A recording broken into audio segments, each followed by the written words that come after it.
Kebetulan pagi ini mendung sekali dan ya saat ini biasalah saya pagi-pagi jalan-jalan ke sawah di daerah Genteng di Sumedang. Di kolom komentar itu banyak sekali pertanyaan tentang kamera vlog yang murah, terus yang kecil, yang bagus apa sih kira-kira. Nah, ini ada beberapa kamera yang saya rekomendasikan. Salah satunya ya ini yang sering saya pakai sendiri, Canon EOS 200D.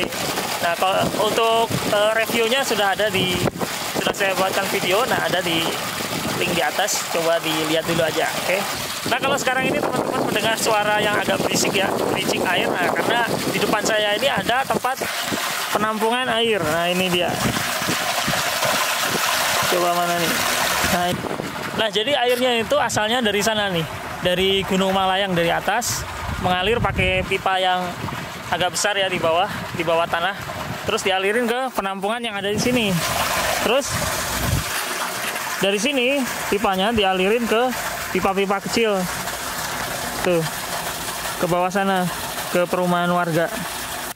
Sekarang saya cari dulu tempat yang enak untuk duduk-duduk dan sekalian membuat time lapse. Nah, di situ ada saung atau kalau enggak di sana.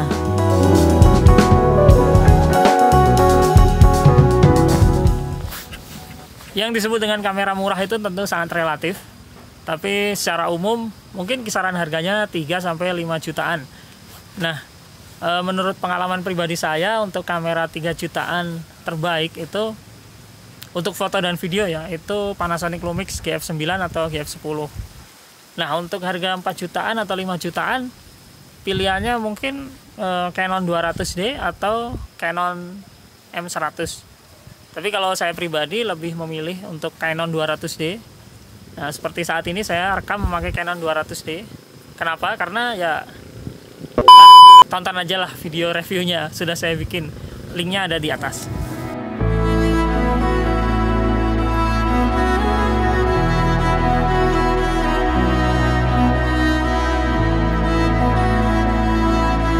Ya, Masya Allah. Barusan tuh ada ibu-ibu yang baru pulang dari kebun buat panen cabai. Terus ketemu saya di sini lagi motret. Si ibunya malah ngasih cabai. Terus ngasihnya tuh banyak banget loh. Padahal saya udah berusaha untuk menolak, tapi ibunya maksa. Terus ya karena ibunya kan udah berniat bersedekah, ya harus kita terima. Ngasihnya tuh segini loh. Tuh. 1 tas penuh.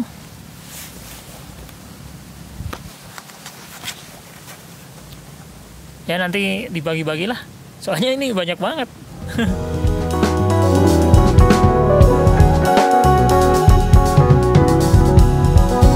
Oke, ini udah 5 menit. Jadi saatnya untuk digoreng ya. Masukin minyaknya. Oke, tunggu sampai panas. Jadi ini ya, apa namanya? Kendala utama dari kamera murah itu saat dipakai untuk rekam di kondisi low light seperti ini, itu biasanya banyak muncul noise. Apalagi di ISO 2000 atau sampai 3200 itu banyak sekali noise-nya.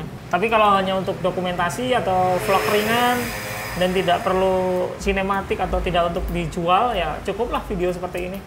Masukin. Oke. Jadi singkat cerita, sekitar 1,5 tahun yang lalu itu berat badan saya itu sekitar berapa ya, 54 kilo, dan susah sekali untuk naik itu berat badan saya. Kemudian saya cari cara yang mudah, yang murah, gimana sih cara naikin berat badan. Itu setelah cari-cari referensi di internet, ternyata ya kita rutin olahraga aja, terus perbanyak makan yang kandungan proteinnya tinggi. Nah, kan yang murah, gampang untuk dimasak, terus mau dimasak gimana aja juga bisa. Itu kan telur ya. Makanya semenjak sekitar 1,5 tahun yang lalu, tiap hari itu saya makan telur sekitar 6 butir lah. Oke, tuh. Udah matang, bagus kan? Siap disantap. Oke.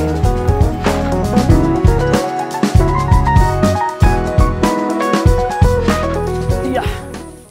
Oke, jadi untuk rentang harga 3 jutaan udah jelas ya, kamera pilihan saya adalah Panasonic Lumix GF9 atau GF10. Terus untuk harga 4 jutaan atau 5 jutaan itu ya seperti kamera saya sendiri, yaitu Canon EOS 200D. Terus gimana Bang kalau yang harga 5 jutaan atau 6 jutaan? Pilihannya sangat mudah sih.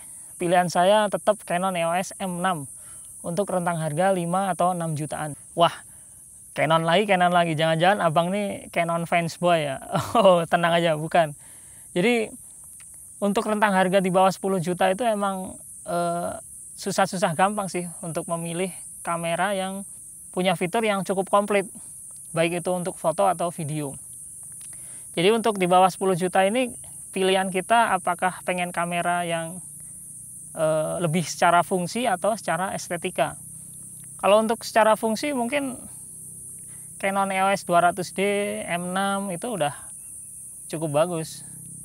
Tapi secara estetika memang mereka bentuknya kurang eye-catching lah. Jadi biasa aja gitu bentuk desainnya, itu kotak-kotak terus bentuk DSLR.